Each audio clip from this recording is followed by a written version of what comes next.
MJ Listeners, Jaksa Penuntut Umum menuntut Richard Eliezer dengan pidana 12 tahun penjara. Eliezer langsung menangis usai mendengarkan tuntutan jaksa dan para pengunjung sidang yang merupakan pendukung Eliezer kecewa dan juga riuh di persidangan. Bahkan kuasa hukum Richard Eliezer kecewa dengan jaksa yang menuntut Eliezer dengan pidana 12 tahun penjara atau lebih tinggi dibandingkan dengan terdakwa Putri Chandrawati, Kuat Ma'ruf dan juga Ricky Rizal. Jaksa dinilai mengabaikan status Eliezer sebagai justice kolaborator. Untuk mendiskusikannya, kami terhubung dengan pakar hukum pidana Suparji Ahmad. Pak Suparji, selamat pagi. Pagi. Ya, Pak Suparji, JPU menuntut hukuman berat bagi Eliezer selama 12 tahun, sedangkan terdakwa lainnya Ricky Rizal, Kuat Ma'ruf dan juga Putri Chandrawati hanya dituntut lebih ringan 8 tahun. Tanggapan Anda bagaimana? Pertama, tentunya harus dihormati bahwa itu adalah kewenangan dari jaksa penuntut umum dalam membuat sebuah tuntutan. Dan yang kedua, bahwa jaksa tentunya sudah mempertimbangkan dan siap mempertanggungjawabkan apa yang telah dituntut tersebut. Kemudian yang ketiga, bahwa proses hukum ini tidak bisa dilihat pada fase tuntutan saja, tetapi juga harus dilihat pada aspek penyidikan. Kalau penyidikannya tidak konstruktif dalam arti tidak komprehensif, maka juga akan berpengaruh dalam proses tuntutan. Misalnya, Ibu PJ gitu ya, dalam proses penyidikan apakah sudah tuntas penuhnya atau belum, sehingga itu berdampak kepada tuntutan tadi itu. Jadi, melihat sebuah proses hukum, dalam konteks criminal justice system, ini harus merupakan satu kesatuan yang tidak bisa terpisahkan. Nah, berkaitan dengan angka, memang saya kira ini adalah satu hal yang kemudian bisa didiskusikan. Nah, memang kalau kita cermati, ketika kita melakukan komparasi antara Ibu PJ dengan Eliezer dan Kuat Ma'ruf maupun Ricky, maka memang itu ada sesuatu yang cukup bisa dipertanyakan. Karena Ibu PJ ini kan sebagai pemicunya. Namun yang meringankan adalah bahwa Ibu PJ tidak terlibat dalam proses tewasnya Joshua. Artinya tidak ikut menembak ya.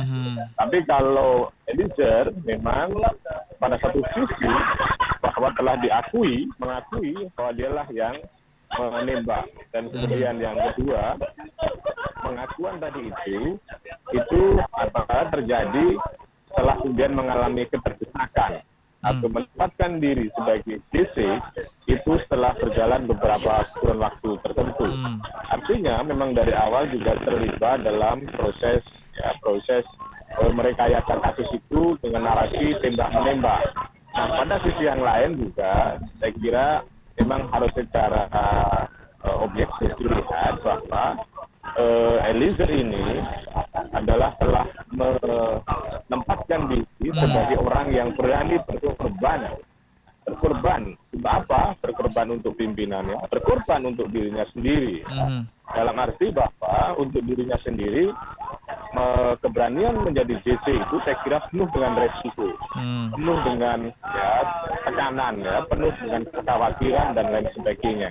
Namun pada sisi yang lain, bahwa harus dilihat kalau kemudian menggunakan justifikasi pasal 51 alasan penghapus pidana dalam konteks misalnya alasan pembenar, saya kira memang harus secara objektif bahwa kewenangan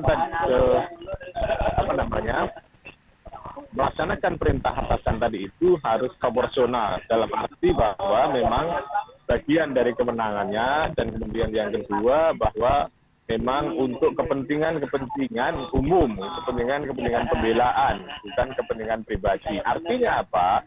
Bahwa ketika diperintahkan untuk mengajar, menurut versi Sambo, atau kemudian untuk menembak, itu saya kira adalah pastinya itu tidak bisa dibenarkan dalam konteks alasan penghapus pidana tadi itu.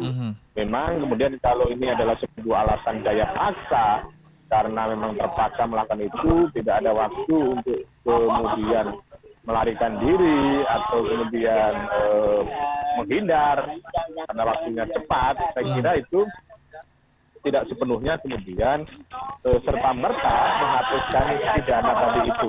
Ya, jadi menurut saya ini memang ada sesuatu yang kemudian menjadi materi-materi yang kemudian bisa dilakukan upaya banding gitu loh ya. Dan di sini proses tuntutan ini kan masih dalam proses menunggu tahapan berikutnya berupa pledoi atau kemudian berupa replik atau duplik ya.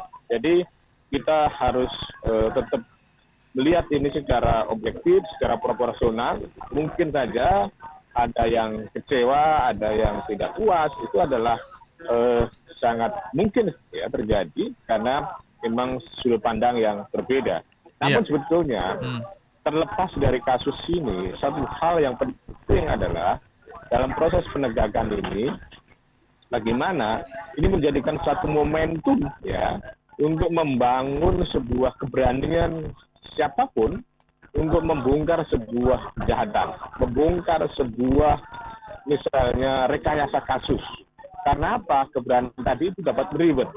Sebagai satu perbandingan, dalam tindak pidana korupsi, pemerintah itu kan memberikan insentif, memberikan premi kepada siapa yang berani melaporkan adanya dugaan tindak pidana korupsi sampai kemudian terbukti. Pak Suparji, tapi kalau kita perhatikan Eliezer ini merupakan justice kolaborator.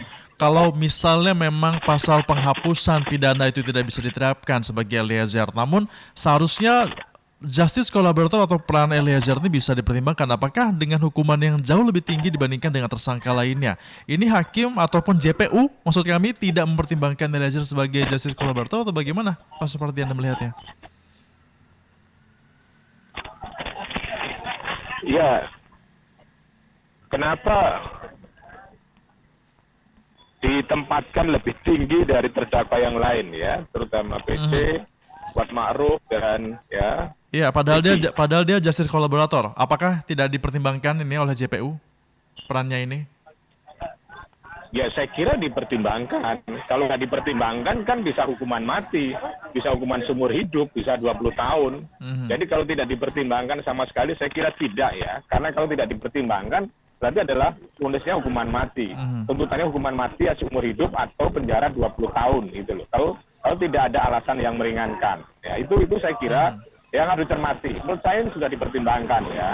Karena secara 340 itu tadi ancaman hukumannya segitu ya. Berarti bagaimana kita mengkonstruksikan sebuah JC? Ya, JC kan sebetulnya bisa dibuat secara resmi dalam konteks penetapan ya, dikabulkan permohonan JC ya. Terus kemudian ada perlakuan khusus gitu. Seperti di LPSK bahwa JC-nya dikabulkan, kita kemudian diberikan perlakuan khusus, dikawal, ditempatkan tahanan khusus, makanannya dijaga, dijamin keselamatannya, didorong untuk selalu jujur dan sebagainya. JC di sini adalah berupa perlakuan khusus, berupa sebuah insentif kan gitu. Nah, dalam konteks sebuah tuntutan, JC bisa ditempatkan dengan cara memberikan sebuah alasan-alasan yang meringankan. Memang ya, kemudian dengan JC tadi bisa berdampak pada sebuah tuntutan atau pada sebuah vonis berupa hukuman percobaan atau kemudian bebas dan lain sebagainya. Nah di sini akan sangat tergantung dari bagaimana mengkalkulasi JC-nya tadi itu dibandingkan dengan tingkat perbuatannya gitu loh. Karena kalau misalnya menempatkan JC sepenuhnya dengan memberikan hukuman yang bebas, maka tentunya juga akan menimbulkan tanda tanya, ya. Nah, dia yang menembak, dia yang mengakui menembak, kan begitu. Terus kemudian kok bebas? Pasti juga akan timbul tanda tanya, kan gitu, ya. Nah, ini kita harus ke proporsional juga melihatnya. Nah, pada sisi yang lain, kenapa dia lebih berat dibandingkan 3 terdakwa yang saya sebutkan tadi itu? Tadi jaksa melihat pada sisi objektifnya, bahwa perbuatannya, dalam arti ya secara fakta persidangan, Kuat Ma'ruf, Ricky, Ibu PC tidak sama sekali misalnya melakukan eksekusi kepada Joshua. Nah, sementara dua orang, Ferdi Sambo dan kemudian Eliezer, itu adalah melakukan penembakan. Nah, meskipun kemudian Sambo mengingkari karena dia hanya menembak di dinding, tapi keyakinan jaksa mungkin berbeda. Jadi, yang harus dilihat adalah bahwa pada konteks perbuatannya, pada konteks tindakan yang telah dilakukan, kalau terus kemudian dieliminasi bahwa ya dia hanya alat gitu kan, dia hanya alat, saya kira juga tidak sepenuhnya dia sebagai sebuah alat. Alat kan sebuah yang benda yang kemudian tidak punya akal, tidak punya nalar, dan sebagainya. Tetapi dalam hal ini dia adalah satu subjek hukum yang bisa diminta pertanggungjawaban. Yang bisa diminta pertanggungjawaban adalah subjek hukum yang tidak ada alasan penghapus pidananya, baik alasan benar maupun pemaaf. Jadi dalam rangka kita memberikan sebuah objektivitas keterangan, saya kira kita lihat secara proporsional sesuai dengan fakta persidangan, bahwa Eliezer mengaku dialah yang kemudian menembak, bahwa faktanya adalah dia disuruh oleh Sambo, tetapi kemudian Sambo sebetulnya menyuruh menghajar. Disitulah saya kira alasan-alasan yang memberatkan bersangkutan. Iya, Jadi, Pak Suparji. kalau dengan JC tidak diperhitungkan, menurut saya kita harus cek bahwa ternyata hukuman tuntutannya juga 12 tahun. Baik. Mungkin saja bisa lebihkan tuntutannya kalau merhitungkan JC-nya gitu. Tapi kan dibandingkan dengan hukuman mati seumur hidup dan 20 tahun, itu juga berbeda. Misalnya kalau kita lihat kasusnya kopi sianida saja, itu berapa? 20 tahun. Padahal juga tidak ada bukti material bahwa dia yang menaruh racun di situ dulu. Ya. Pak Suparji, apakah artinya karena Eliezer dan juga Ferdi Sambo ini adalah yang bertindak langsung sebagai eksekutor dari Yosua, sementara tersangka lainnya seperti Putri, Ricky Rizal, dan juga Kuat Ma'ruf ini tidak mengeksekusi langsung? Apakah hal ini juga mempengaruhi tuntutan yang diberikan kepada mereka? Itulah yang sangat berpengaruh gitu. Karena memang hukum pidana itu yang dihukum adalah perbuatannya. Selain yang dihukum perbuatannya ada niat jahatnya. Jadi yang dihukum adalah aktus reanya dan mens reanya gitu loh, ya.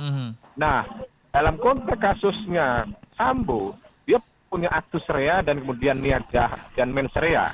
Aktus rea dalam arti bahwa sejauh keterangan beberapa saksi, misalnya dari Eliezer, bahwa dia ikut menembakkan gitu. Nah, dari sisi mens reanya, bahwa dia yang menginisiasi untuk kemudian melakukan klarifikasi kemudian kepada Joshua. Itu dan kemudian dialah yang kemudian mens rea untuk mengarang ya cerita rekayasa sebuah tembak menembak dan lain sebagainya. Jadi, yang diadili itu kan dua, aktus rea dan mens reanya. Nah, pada sisi yang lain bahwa terdakwa itu ya apakah PC, Ma'ruf ataupun Ricky itu memang tidak secara faktual itu diketahui ada perbuatan jahatnya, apakah menembak, apakah memukul, apakah menendang, tidak ada fakta-fakta tentang itu.